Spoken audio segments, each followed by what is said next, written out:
Welcome to a quick sharp review of the comical tragedy or tragical comedy of Mr. Punch by Neil Gaiman and Dave McKean. I'm going to be talking a bit about the structure of this book. I'm going to be talking about the story and lastly what music I'd recommend when reading it.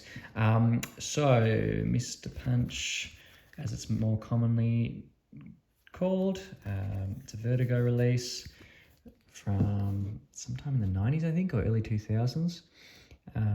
This is the 20th anniversary edition, and already we can see some of this awesome Dave McKean photography artwork stuff, which he does so well. Nice glossy pages. Get a look at that. Yeah, I mean, you can see like a tiny bit of bleed, but when they're glossy like this and thick, you don't really need to worry about it too much. Start off with some nice photographs. So Dave McKean did the covers for the Sandman series and a few other graphic novels with Neil Gaiman. Just awesome artist who sort of combines real photography with painting, with other art forms. And here you can see it's sort of these photos of these puppets that have been made for this, mixed with the more traditional drawing and stuff. Anyway, it's super weird and super creepy. This story is about someone who is trying to recollect memories that he had as a young boy, and these weird things that happened to him, involving this Mr. Punch show. So, like, Mr. Punch is a traditional puppet show in England, and it's sort of like a recurring symbol or theme in this book about his involvement, I guess, in the story, and things that this guy wonders, was that a real thing that I remember, or is that just something that I think I did and it was just like a symbolic thing of when I was growing up.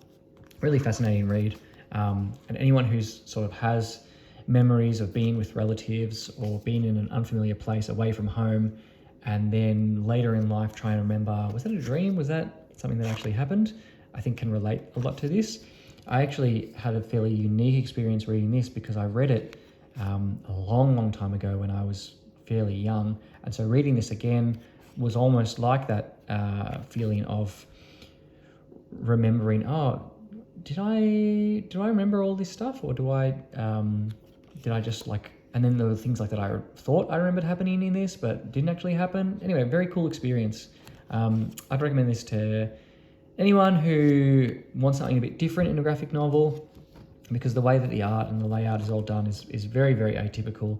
And it's just like a super fascinating experience. It feels like you're sort of recollecting this stuff with the main character, and it's almost a dream-like state that you're in while reading it.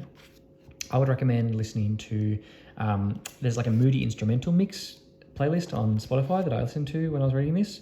I think it set the mood quite well, and just sort of a bit somber and mysterious. Yeah, anyway, if you read this, let me know what you think. I think it's pretty awesome. Thanks. Bye.